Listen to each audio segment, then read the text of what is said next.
Niso Economia. Bom, falar de economia é sempre algo a mais, porque a gente precisa aprender, entender e principalmente pôr em prática tudo aquilo que a gente aprende, porque economia mexe com a minha vida, mexe com a sua vida em casa, mexe com a vida de todo mundo que está vivendo, que está consumindo, que está trabalhando, ou até com quem não está trabalhando ainda. E aí, para falar de economia, nós falamos também sobre um produto importantíssimo, a Cesta Básica Sorocabana, que este ano está completando 30 anos e nós já temos o resultado do mês de setembro. Um resultado que, confesso que de todos os programas que nós trouxemos, que nós conversamos aqui com o professor Marcos Canhada, no Niso Economia, essa Cesta Básica me deixou um pouco mais surpreso. Mas quero convidar você para vir fazer parte desse bate-papo. O professor Marcos Canhada vai explicar para a gente, mas o que me chamou a atenção é que teve uma alta, uma leve, pelo que me parece aqui, aliás, uma leve queda de 0,8% no mês de setembro, mas essa leve queda, bom, vou deixar o professor explicar. Professor Marcos Canhada, sempre um prazer ter o senhor aqui. A gente lembra que o Niso Economia é um programa que é produzido pelo Labcom aqui da Universidade de Sorocaba, com técnica de Marcelo Caran, o libanês, também com o nosso João Aoki na técnica de som. A edição é da Jéssica Toffoli, também do Marcelo Caran, Douglas Vale, toda a nossa equipe. Coordenação geral da professora Evenise Batista. Estamos também no FM em 104,5, lá na cidade de Votorantim, na Cantate FM. Professor Marcos Canhada, bem-vindo. Cesta Básica Sorocabana. Confesso que alguns números que eu vi aqui, fazendo um referencial da última vez que nós falamos da Cesta Básica, me deixaram um tanto quanto surpreso. Trouxe surpresa esta pesquisa desse mês? Professor, bem-vindo mais uma vez. Agradeço, Douglas. Obrigado a toda a equipe do Labcom pela recepção sempre calorosa aqui, que a gente possa estar falando de economia com a sociedade. Fico sempre muito feliz. Estamos numa trajetória de queda, né? Isso é bom, né? Preços caindo. Quarto mês consecutivo que nós temos queda na Cesta Básica Sorocabana. Porém, em um patamar alto. Nós tivemos uma alta consecutiva no final do ano passado. Setembro, outubro, novembro e dezembro tivemos uma elevação muito violenta. E agora nós estamos numa fase de recuperação. O que é que causou a elevação violenta lá atrás? Clima, câmbio. Dois fatores importantes que trouxeram transtornos severos no preço da cesta básica, que se elevou de uma forma abrupta naquele momento. Ok? E agora, o clima está favorável. Clima favorável, produção agrícola em alta. Então nós estamos produzindo bastante arroz, bastante cebola, batata. Cebola, batata vem ajudando muito a diminuir o preço da cesta básica. Deixaram um pouco de ser vilões, pelo menos nesse Exatamente, momento, né? Eram elementos que estavam em patamares absurdos lá em cima, estavam muito altos. Então, vem caindo. Então, às vezes o consumidor fala, puxa, mas ainda está caro. Mas estava muito, muito, muito caro. Então é legal a gente perceber que vem descendo esse preço, que ele vem caindo, né? Então isso provocou nos últimos 4 meses uma queda bastante interessante no preço. Mas, quando a gente olha para o acumulado, nós ainda estamos em patamares elevados. Então essa é a questão, precisa entender bem isso, né? O professor falou que está caindo, mas ainda está muito elevado em relação... Verdade, quando a gente olha em relação ao ano passado, ao mesmo mês do ano passado, nós estamos aí com 6% aproximadamente mais de preço em relação aos preços que a gente praticava no final do ano passado. Mas as notícias são boas, é a questão da oferta, né? A gente sempre fala aí de oferta e demanda. Mais oferta, demanda permanece estável, preços caem, né? Então, esse é o comportamento que a gente está observando agora em itens importantes que têm peso relativo importante. A carne, item importante também, não vem caindo com a mesma velocidade da cebola e da batata, mas quedas na carne de primeira e de segunda trazem efeito multiplicador nessa queda. Por quê? Porque eles têm um peso maior, né? Você gasta muito mais em carne do que em batata, em cebola. Então uma queda menor na carne traz um efeito maior do que uma queda grande, eventualmente, em itens que não tem tanto peso proporcional. Professor, mesmo com esse recuo, essa cesta básica ela ainda pressiona o orçamento das famílias. Muito. Hoje ela custa em média R$ 1.133,07. Isso hoje, eu digo, com a cesta básica fechada no mês de setembro. Para um país que tem hoje, que oferece um salário mínimo de pouco mais de R$ 1.500, R$ 1.500 e alguma coisa, é uma pressão grande aí para as famílias. Só, lógico, sempre lembrando que a cesta básica do Douglas, ela é diferente da cesta básica do professor Marcos Canhada. Existe uma variação nessa cesta básica que esse preço ele pode variar para mais ou para menos. Isso. Essa cesta básica nossa, lembrando o ouvinte, né, é uma cesta básica padronizada para uma determinada família, né, para uma determinada condição. Então, se você tem, nesse caso nosso aqui, lembrando, é uma família, pai e mãe e 2 filhos. Então, essa é a condição de consumo dos itens básicos, 34 itens que compõem alimentação, higiene e limpeza. E como você disse, verdade absoluta, quando a gente compara com o salário, veja, gastar 1.100 e pouco em relação só para comer o básico, higiene e limpeza. Aí você falou do salário mínimo, sobrou muito pouco para muitas outras coisas que a gente precisa para viver. Tem que pagar água lá no SAI, tem que pagar energia. Energia que estamos ainda com um patamar vermelho. Vermelho, exatamente. Tem o transporte, tem que se locomover. Tem um lazer, que a gente, para viver, precisa de um lazer. Então, demonstra que realmente nós temos problemas de preço e temos problema de renda, né? Então, precisaríamos ter mais renda e precisaríamos ter menos preço. Isso geraria o equilíbrio, mas são setores que a gente vai vivenciando dentro de condições. Renda depende de disponibilidade do mercado em estar disposto a pagar mais, e preços depende de uma série de fatores sempre, né? Pergunta que sempre me fazem, vai continuar caindo? Essa é a tendência de permanecer? Como é que fica para o final de ano? Depende de São Pedro, vai chover forte, vai atrapalhar a batatinha lá que o cidadão está colhendo. De repente tem uma situação que causa um evento forte e do nada você de um mês para outro tem alterações significativas. Então nós temos fatores que afetam, então clima, tem um outro importante que é sempre bom falar, que é a sazonalidade. Sim. Sazonalidade é que tem produtos que são mais ofertados em um determinado momento do que outro. Então, no momento em que não é momento de oferta, eu tenho elevação de preço. Abundância de oferta, diminuição de preço, né? Agora, um item que chamou a atenção, obviamente, foi o café. E aí eu já trago até para a nossa comparativo de preços semanal, que a Universidade de Sorocaba disponibiliza. Perfeito. Também nós temos o comparativo de preços mensal e a comparativo de preços semanal. E o café continua sendo um dos vilões ainda neste processo todo. Há quase um ano, ou um pouco mais, um pouco menos. E aí de repente eu vou ser um pouco mais ousado, e a gente costuma dizer, né, que a intimidade é um problema, né, porque deixa a gente cada vez mais ousado. Professor, eu vou ser mais ousado, porque Donald Trump, durante a semana passada, ou durante essa semana, melhor dizendo, em uma reunião por telefone com o presidente, com o atual presidente da República, ele disse, olha, o americano está sentindo falta do cafezinho brasileiro. Opa, por quê? Porque nós não estamos levando o cafezinho brasileiro, porque ele sobretaxou. E todo mundo esperava... É um momento ruim? Sim, mas todo mundo esperava que esse café que não está sendo enviado para os Estados Unidos, ele pudesse continuar abastecendo aqui o mercado interno e com isso o preço desse uma recuada. O que não aconteceu, professor, porque o que a gente percebe aqui é que o café ainda continua sendo um dos vilões desses preços.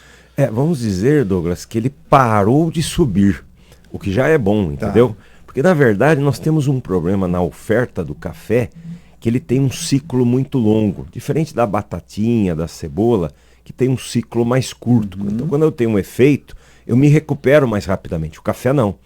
E o café tem sofrido, como tem sofrido o cacau, afeta o chocolate. Chocolate é um dos também que subiu, nós estamos com um problema aí, vassoura de bruxa, afetando o mundo inteiro e afetando. Só que a recuperação desses itens não é tão rápida. Então... eu diria que esse efeito sobre os preços do café tende a começar a amenizar, porque nós já passou aí um período grande dos efeitos né, que nós tivemos aí no mundo produtor, o Brasil é um dos principais produtores, e agora a gente começa a ter uma recuperação, uma condição de melhoria.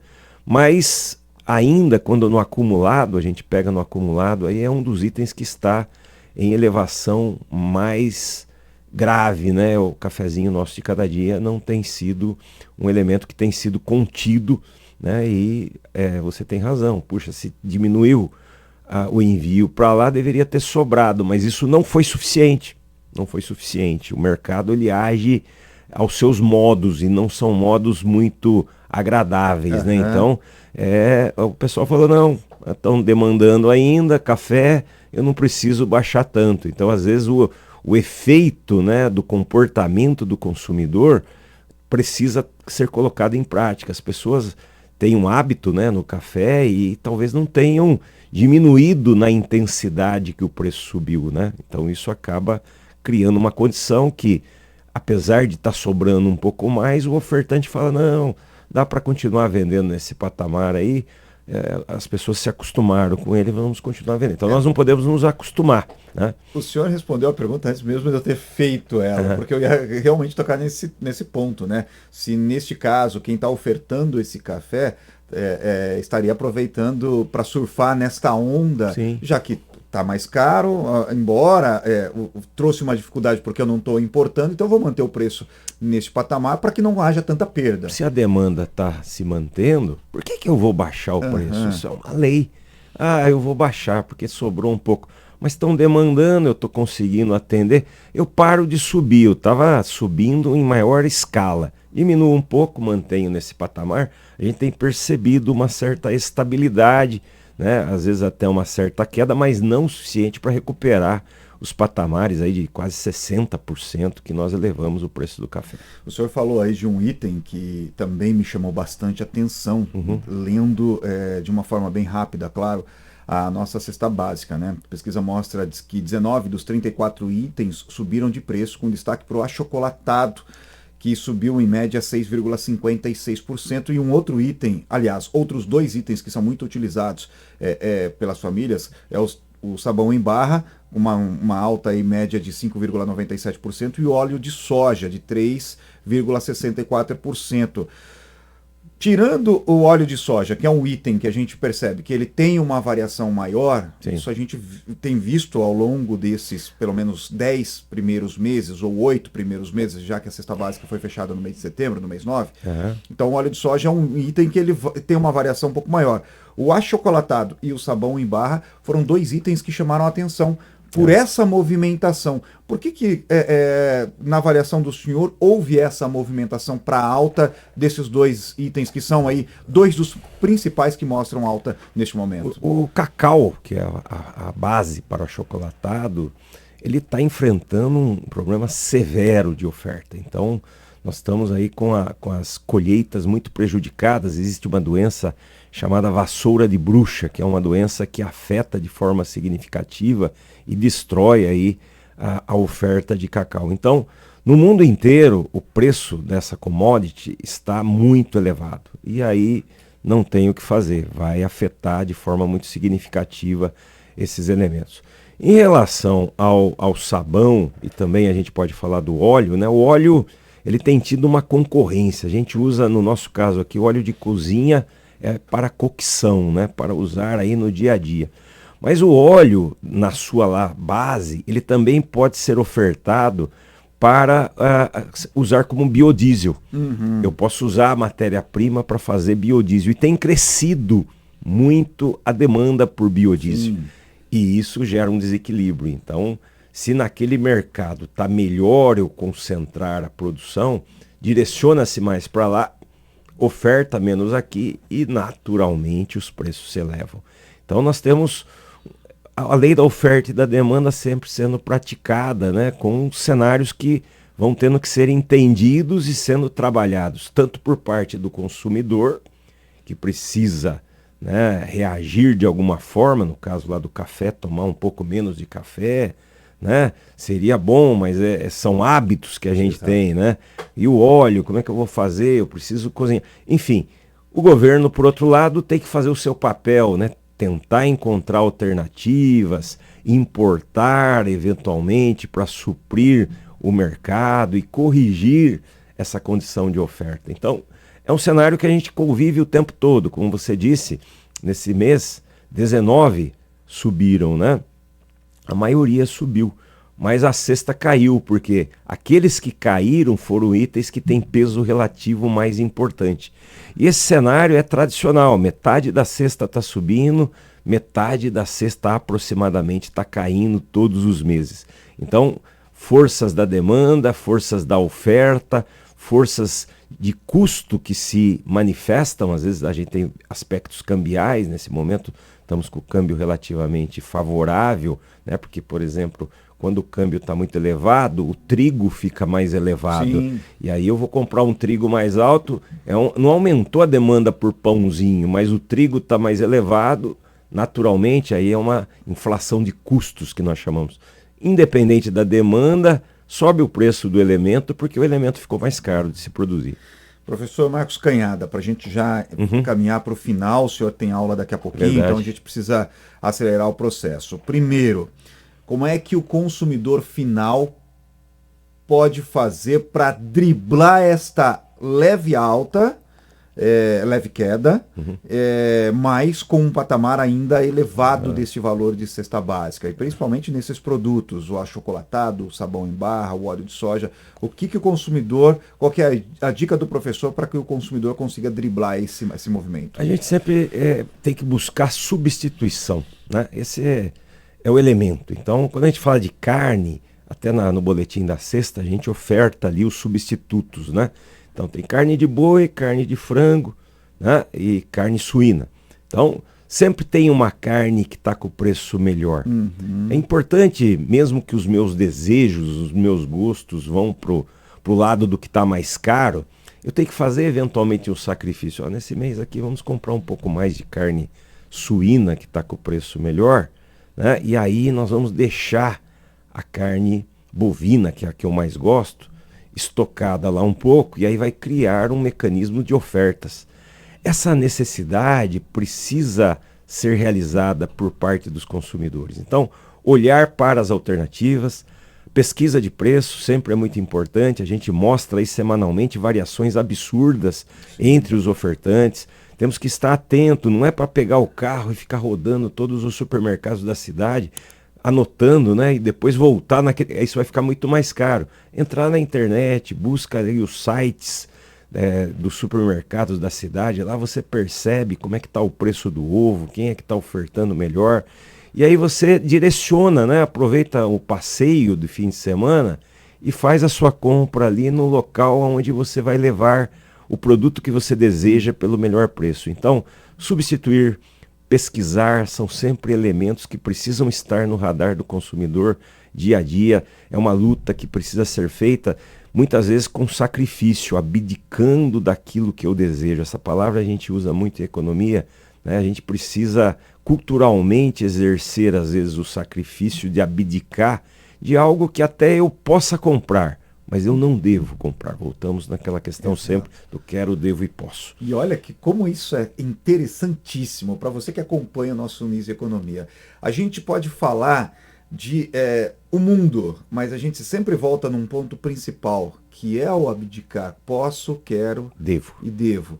Quer dizer, esse tem que ser o nosso vocabulário. Professor, a gente ainda falando dessa questão, né? O senhor trouxe aí a pesquisa de preço, que hoje pode ser feita por meio dos aplicativos, inclusive dos clubes do que os mercados oferecem. Também tentar driblar fazendo essa substituição para que a gente possa ter uma melhor um melhor aproveitamento do nosso salário, mas tem famílias, professor, e aí de repente uma pergunta até mais direcionada, que devido a essa condição, de repente lá o pai de família, o chefe da família, melhor dizendo, ele tem um salário de um ordenado que compreende aí 2 salários mínimos, uma média de R$3.000. E ele tem uma cesta básica, em média, de R$ 1.133,07. Mas aí ele paga um financiamento do automóvel que ele comprou, o financiamento da casa, conta de água, luz, telefone, de repente, ou gás, enfim. E percebe que não vai dar para ele comprar com dinheiro à vista. essa cesta básica. Acaba entrando na questão do cartão de crédito e muitas famílias praticam desse expediente. Você não é também a melhor opção, porque o cartão depois ele vai te gerar juros. E eu tenho um amigo que ele sempre fala o seguinte: se o dinheiro está parado no banco e ele está me rendendo R$1 por mês, ele pelo menos está me rendendo R$1. E se ele está tirando R$1 por mês, ele está me tirando R$1. No final do ano são R$12. E aí você vai fazendo as contas, progressivamente isso vai aumentando, obviamente. Não é a melhor opção, né, professor? Não, tem que tomar cuidado. O cartão de crédito é uma ferramenta bacana, mas perigosa, né? Porque você precisa gerenciar, né, no médio e longo prazo. Sim. Porque quando você compra, eu compro em 10 vezes, em 3 vezes, em 5 vezes. Eu vou gerando efeitos ali que vão tendo que ser controlados, porque chega uma hora que às vezes se acumula e você daí ultrapassa, e ao ultrapassar vira um inadimplente, não vai conseguir honrar. Ponderação sempre é muito importante. Professor Marcos Canhada, mais uma vez, um prazer conversar com o senhor. Satisfação a minha. Seja bem-vindo sempre para a gente falar sobre as questões da economia. Daqui 15 dias a gente volta. Estaremos aí. De repente, a gente tem novidades mais positivas ainda com esses números que têm sido apresentados. Perfeito. Grande abraço a todos aí, felicidades na caminhada, abraço a toda a equipe do Labcom. Retornamos aqui, esperamos sempre com novidades positivas na economia. Abraço. E vamos lá, né? Posso, devo, quero e quero. Use aí, você marca isso aí na porta da sua geladeira, no painel do seu carro, e com certeza você vai aprender a movimentar o seu dinheiro de uma forma um pouco mais produtiva. Nosso Niso Economia volta na próxima semana com o professor Renato Vaz Garcia. Você pode participar junto com a gente, 997243329. Esse é o contato direto aqui com a Rádio Niso. Um grande abraço a todos e até a próxima edição. Tchau, gente. Niso Economia.